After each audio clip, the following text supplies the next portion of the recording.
Alors bonjour, aujourd'hui je voulais vous parler d'un thème que je considère assez important, ce sont les énergies masculines et féminines, parce que quand des femmes viennent à moi, en fait que ce soit pour un accompagnement individuel ou dans des groupes, des cercles, des ateliers, c'est un thème qui est récurrent en fait, que les femmes veuillent travailler sur leur féminin sacré d'une manière générale, leur rapport à leur corps, à la féminité, au rôle de femme, ou qu'elles viennent pour des problématiques en lien avec un féminin blessé, c'est-à-dire une maladie gynécologique par exemple, ou des souffrances diverses, des questionnements sur la sexualité. Et à chaque fois, on en vient à parler de ces énergies féminines et masculines et de l'importance en fait de comprendre de quoi il s'agit et de l'importance de les équilibrer. Donc, de quoi s'agit-il? Alors en fait, vous connaissez sans doute tous le signe du Tao, ce signe rond, où le noir et le blanc s'interpénètrent, le yin et le yang, il y a du noir dans le blanc, du blanc dans le noir. Donc ça, c'est un signe qui vient du Tao. Alors le yin, c'est l'énergie féminine, et le yang, c'est l'énergie masculine. Vous voyez bien dans le signe du Tao que les deux énergies sont présentes. Alors ces deux énergies, on en parle beaucoup dans la voie du Tao, également dans la voie du Tantra, qui m'est plus familière. Et puis c'est vraiment un travail extrêmement intéressant et important d'aller faire sur soi pour mieux équilibrer les choses en soi d'une manière générale.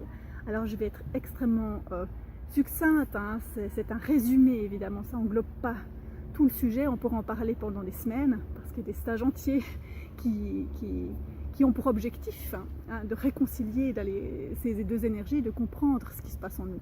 Voilà, mais je vais vous faire un résumé bref pour que vous ayez une idée un peu plus claire. Donc les énergies féminines, quelles sont-elles? D'une manière générale, ce sont toutes les énergies qui vont vers une intériorisation, vers l'intérieur. Déjà le sexe de la femme, donc la yoni comme je l'appelle. Donc yoni, c'est un terme sanskrit qui signifie le sexe les organes génitaux féminins. Eh bien, la yoni est un organe réceptif. Nous avons une grotte à l'intérieur, nous les femmes, donc nous recevons l'homme, nous recevons l'enfant, donc nous intériorisons. Et ça, c'est extrêmement important à comprendre. Donc l'énergie féminine passe par de l'intériorité, de la réceptivité. Donc l'amour inconditionnel également fait partie de l'énergie réceptive. C'est cet amour qui englobe, c'est l'amour maternant, qui nourrit, c'est l'amour nourricier. Cet amour qui enveloppe, qui rassure. Les énergies féminines, ce sont aussi les émotions, la sensibilité, l'intuition, la créativité. C'est pour ça qu'on dit souvent que l'énergie féminine est reliée à la lune, parce que la lune, c'est le monde de la nuit, le monde de l'imaginaire, le monde des rêves, le monde de la sensibilité. Et une qualité importante qui est en lien avec les énergies féminines, c'est la capacité d'écoute. Une qualité qui est malheureusement assez peu valorisée dans notre société, qui est pourtant très très importante, chez les hommes comme chez les femmes. La beauté, la joie, la spontanéité font également partie de toutes ces énergies dites féminines. Donc dans une vision purement tantrique, l'énergie féminine, c'est vraiment l'énergie en mouvement. C'est cette énergie, et c'est l'énergie qui est incarnée dans la matière. Donc pour nous les femmes, tout passe par la matière et le corps. Les énergies masculines, quant à elles, que sont-elles? Alors il y a la force de décision, la capacité d'action, l'affirmation de soi, la capacité d'analyse, le mental. Autant l'énergie féminine est plutôt reliée au corps, à la matière, autant l'énergie masculine est reliée au mental, à la capacité de synthèse par exemple. L'énergie masculine permet de donner un axe à sa vie, une direction. J'insiste beaucoup sur la notion du « I » qu'on contient tous à l'intérieur de nous, hommes et femmes, qu'il est important de développer. Donc ce « I », cette verticalité, c'est ce qui nous permet d'avancer dans la vie, de prendre des décisions, de mettre les choses dans la matière finalement, de concrétiser nos rêves. L'énergie masculine est plus reliée à la force physique.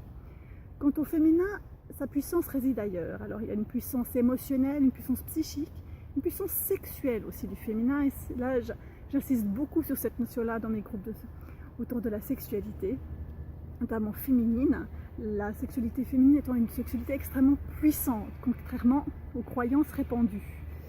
Donc dans une vision tantrique, L'énergie masculine est la conscience qui vient s'incarner dans la matière, dans l'énergie féminine, qui vient ensemencer en fait la matière et faire l'expérience à travers le féminin, à travers l'énergie. Donc vous voyez, ce sont des énergies tout à fait complémentaires. Donc la femme comme l'homme contiennent ces deux énergies. Sauf que nous les femmes, on incarne dans notre corps de femme encore peut-être plus cette énergie.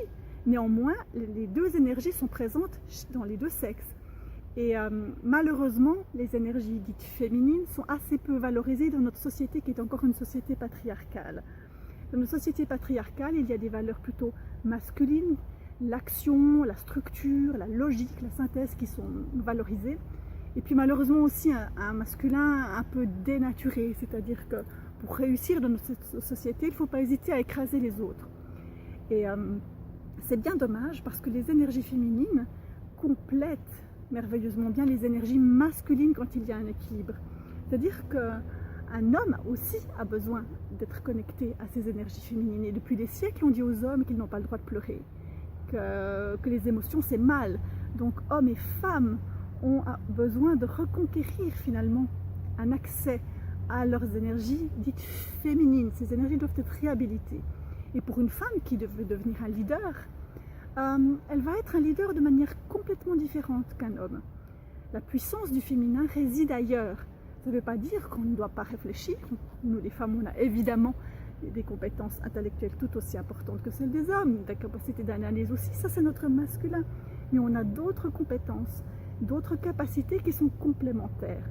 Donc, pour moi, c'est important qu'on comprenne que les deux sexes contiennent ces deux énergies, que ces deux types d'énergie se complètent dans un être dit complet, plus ou moins complet, et puis qu'il est important de ne pas tomber dans une guerre des genres. Parce que moi, je travaille avec les femmes essentiellement, et puis on me dit, mais pourquoi qu'avec les femmes? Et nous ne sommes pas des groupes de femmes dites féministes qui vont à la guerre contre les hommes, bien au contraire. Travailler sur soi, travailler sur un apaisement en soi de ces énergies permet d'aller mieux rencontrer l'autre. L'autre, c'est soit sa sœur, dans le sens de sororité, soit son frère, c'est-à-dire l'homme. Et non pas aller à la guerre. La guerre des sexes, je pense que c'est terminé. Et pour mettre en place un monde meilleur, on a tous besoin de paix et d'apaisement à tous les niveaux. Donc le travail sur les énergies féminines et masculines, sur un chemin de développement personnel, sur un chemin d'apaisement d'un féminin blessé notamment, est totalement indispensable. Donc voilà, j'espère que ces quelques explications vous auront éclairé un petit peu. Et puis dans une prochaine vidéo, je vous expliquerai plus en détail ce que j'entends par être féminine notamment, parce que là aussi la question me revient très régulièrement à travers les femmes que j'accompagne. Voilà, alors je vous dis à bientôt et au revoir.